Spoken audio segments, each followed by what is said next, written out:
খাওয়া-দাওয়া করে ঝুড়ি নিয়ে ছাদে চলে এসেছি। কারণ আজকে একটা বিশেষ জিনিস গাছ থেকে ছিঁড়বো। হ্যাঁ, বাজার থেকে তো এগুলো আমরা কিনতেই পারি। অনেকেই কমেন্ট করো আমাকে এগুলো দেখানোর কি আছে? কি বলতো? গাছের ফল আর বাজার থেকে কেনা জিনিস এগুলোর মধ্যে কিন্তু অনেক তফাৎ। কারণ এগুলো খুব যত্ন করে আমরা অনেক ভালোবাসা নিয়ে তৈরি করি। আর সেগুলো তোমাদের সাথে একটু শেয়ার করার আমার খুব ইচ্ছা হয়। আর এই দেখো সেই লেবুগুলো, যেই লেবু গাছটায় অনেক লেবু হয়েছিল। তবে না বেশ কয়েকটা লেবু পড়েও গেছে। আর এই লেবুগুলো রেখে দিয়েছিলাম একদম লাস্টে পারবো যাতে একদম সুন্দর করে পেকে যায়, হলুদ হয়ে যায়।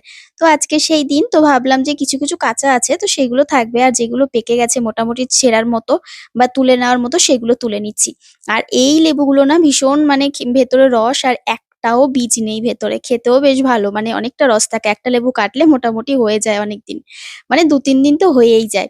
তো এই যে এতগুলো লেবু আজকে গাছ থেকে পেড়ে নিলাম আর কালার গুলো দেখেছো তো? এইটা হচ্ছে সবথেকে সুন্দর পেকেছে একদম বোটা সমেত ছিঁড়েছি আর এইটা হয়েছে সবচেয়ে বড় লেবু।